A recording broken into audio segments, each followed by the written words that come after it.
This morning, the world remembers 75 years since D-Day.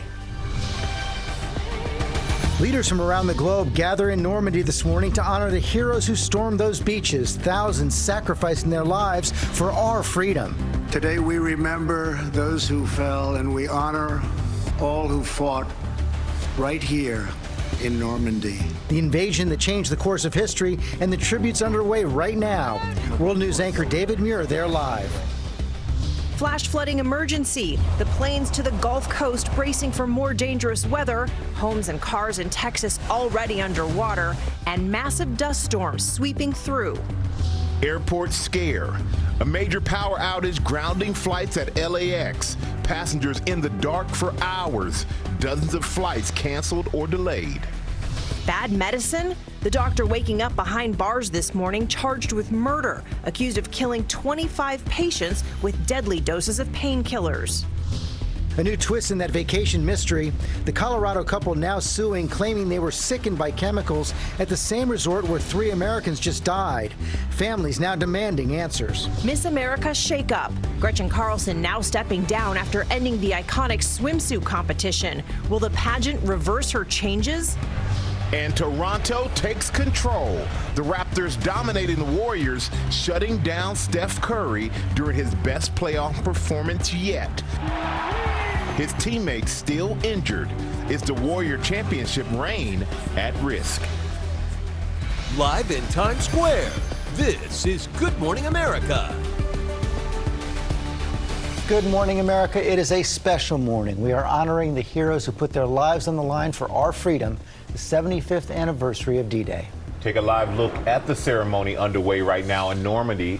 World leaders and the surviving heroes returning to the historic battlefield, watching honorary flyovers. So many moving images coming out of there right now. Moments ago, President Trump delivered an address calling those heroes the pride of our nation and some of the greatest Americans to ever live.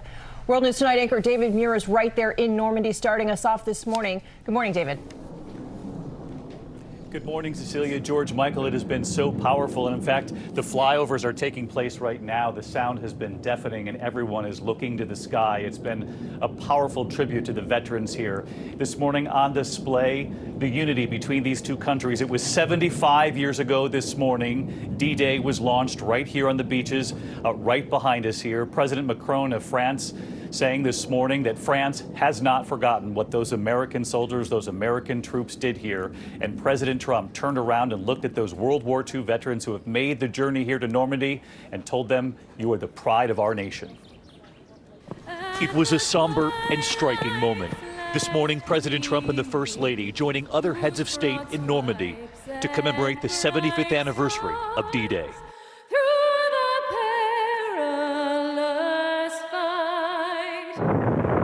They're all gathered on Omaha Beach, where 75 years ago, thousands of Americans, part of the Allied troops, stormed these shores.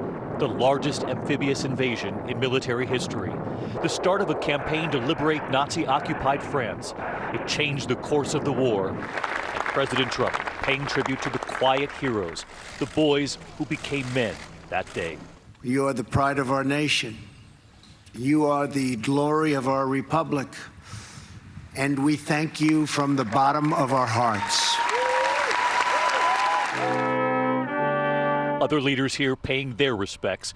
French President Emmanuel Macron. On behalf of my nation, I just want to say thank you. Nearly 160,000 Allied troops took part in the invasion. Hundreds of D-Day veterans made the trip back. 75 years later, now in their 90s and older, we lose more than 300 World War II veterans every day in the U.S. They listened as President Trump described how these men changed the course of history. They battled not for control and domination, but for liberty, democracy, and self-rule. They were young men with their entire lives before them. They were husbands who said goodbye to their young brides and took their duty as their fate.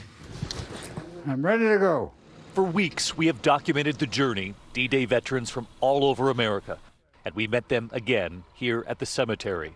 the first one set up by the U.S. Army just 2 days after D-Day. As we sit here in this cemetery, you can't help but to think of That's true. the brothers who didn't come home. That's true. Vincent Unger from Orlando did not know how he would feel seeing this cemetery. I was wondering how I would react, and really, I was captured.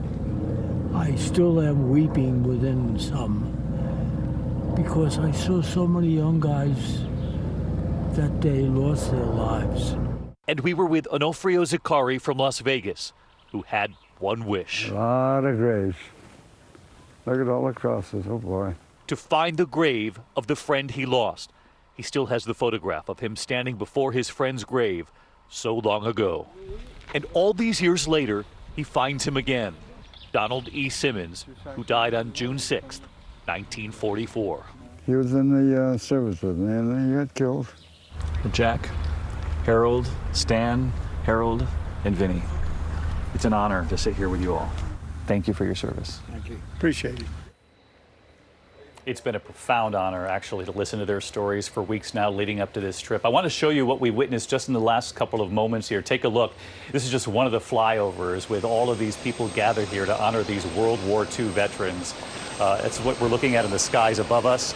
And on the ground here, you cannot miss the American flags, the French flags, and be reminded that in this cemetery behind me, the Normandy American Cemetery, more than 9,000 Americans are buried here. And so many of those World War II veterans, the D-Day survivors, told me that was the only reason they had any hesitation about coming. They continue to think of the brothers who did not return home to have the lives that they had.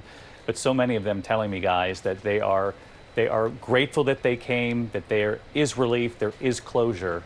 And they feel the gratitude, not only from the French, but from Americans back home, which is just so important. We are so unbelievably grateful to all of them.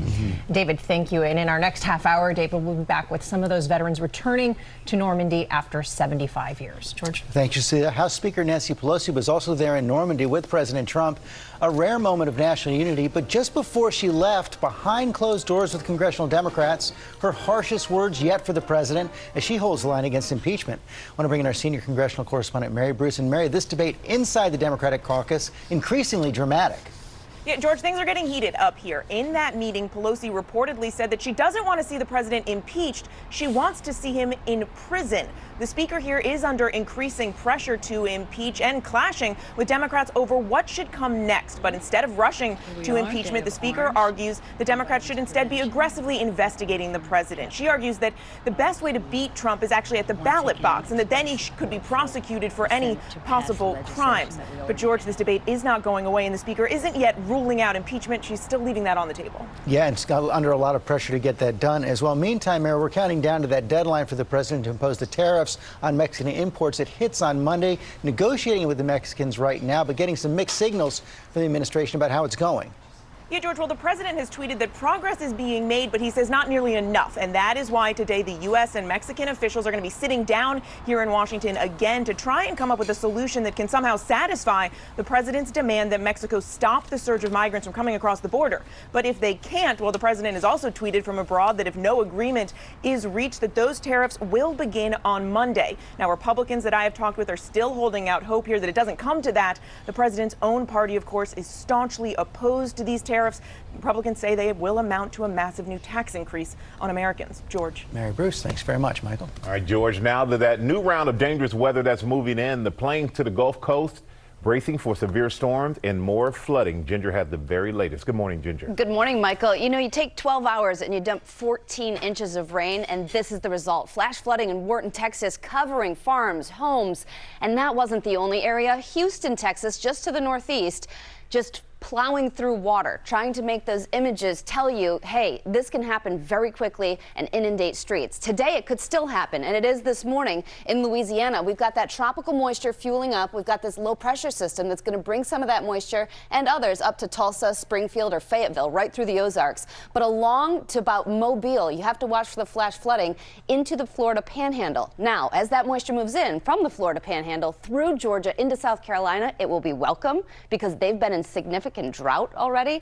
But, you know, the Mississippi, Cecilia, these are people that do not need more water. Yeah, They certainly don't. Okay, Ginger, thank you. We're going to turn now to that chaos at the Los Angeles airport overnight. A so-called power bump grounding flights, leaving passengers at LAX in the dark and stranded for hours. ABC's Will Carr is there with the very latest. Good morning, Will.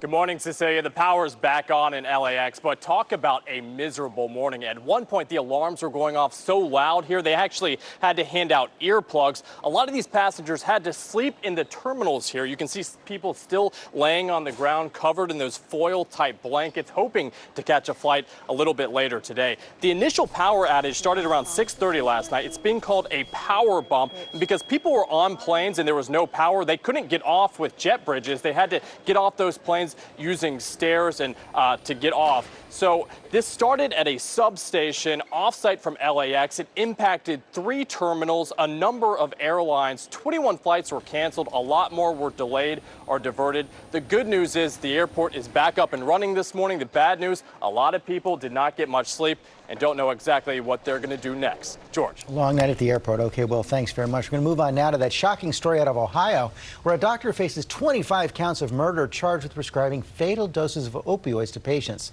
This morning, we're hearing from the victims' families. ABC's Lindsay Davis has the details. An Ohio doctor is waking up behind bars this morning, charged with murder in 25 patient deaths. This breach of a doctor's oath is vile and worthy of today's actions, and that begins the process of holding this accused killer criminally accountable. William Husel, a 43-year-old critical care doctor, is accused of ordering potentially fatal painkiller doses for dozens of patients. 5 of his patients were allegedly given these excessive doses when there was still a chance to improve their conditions. The victims' families are still grief-stricken. We had such a close relationship. It was just her and I. I'm the oldest child. She was mine. She was my life. We all share the same grief, the same loss. The Mount Carmel Health System, which employed Dr. Husel, has now apologized and settled civil cases with patient families for hundreds of thousands of dollars. The hospital acknowledges a 4-week delay in removing him from patient care. And during that time, 3 patients died after Husel administered between 500 and 2,000 micrograms of fentanyl, a narcotic known to cause death when taken in high doses. After multiple concerns arose, Husel was fired in December and his license has also been suspended. Husel turned himself in on Wednesday and entered a plea of not guilty. In a statement, his attorney says he did not intend to kill anyone, saying, "At no time did Dr. Husel ever intend to shorten the lives of any of his patients. The goal of Dr. Husel and his team was to provide comfort to their patients in their final moments, as well as to their loved ones." The hospital system says at least 6 additional patients of his got doses that were excessive but likely did not cause their deaths. Fentanyl is said to be 50 times stronger than morphine. What a horrific story. Such a tough one. Thanks, Yeah. Lindsay. Okay, thanks, Lindsay.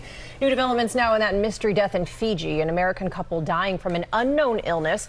This morning, we're seeing text messages the woman sent to her family describing her condition.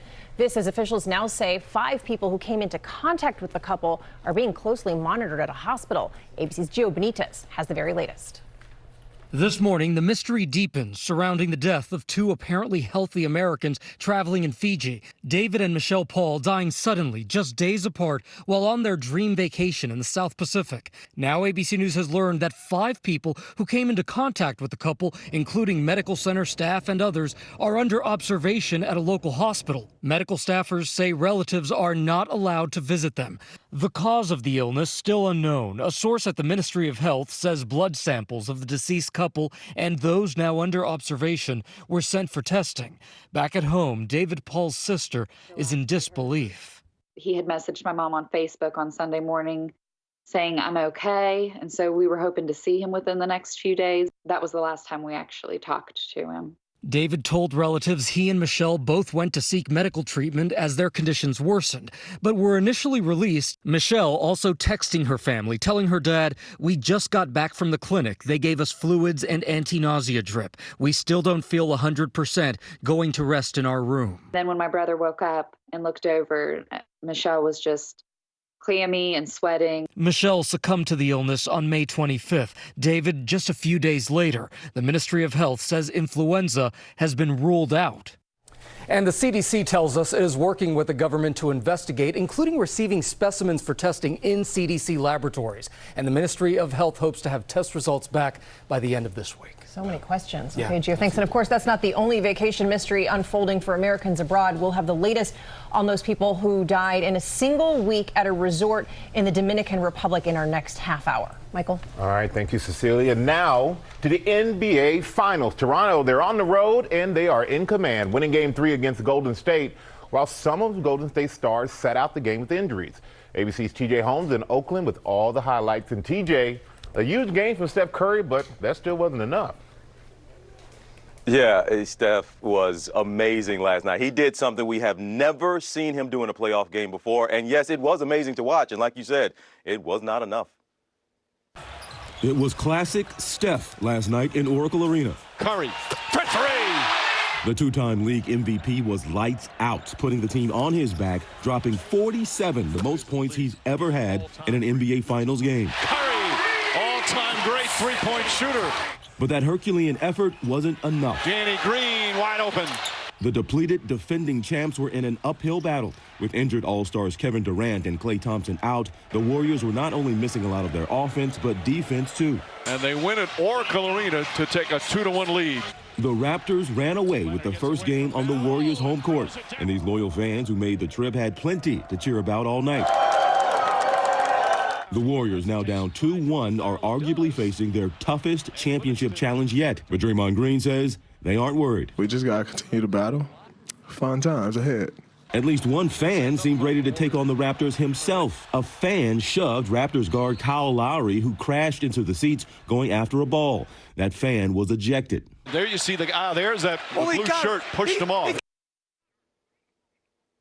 Now, Klay Thompson is expected to play in Game 4 on Friday, and growing optimism, guys, that Kevin Durant could be back on Friday as well. Well, Cecilia is hoping for that because she and I are having a debate over who should win this series. All right, TJ, will you enjoy yourself out there? We'll talk to you in a little bit. And it was a big night for Robin as well. She was at the game where they recognized her at halftime as this year's recipient of the Sager Strong Award. It's named for the late, longtime NBA sideline reporter Craig Sager, and it's given to a person who has been a trailblazer while exemplifying courage, faith, compassion, and grace, something that Robin definitely fits the bill for. She talked about what it means to her on the pregame show last night. I can't help but think of Craig and how much fun he would have at the finals right now, the way he was able to connect with the fans and the players like he did. I am so grateful and honored. The way he handled his illness with such grace and determination. We both went through a bone marrow transplant, and we were both inducted into the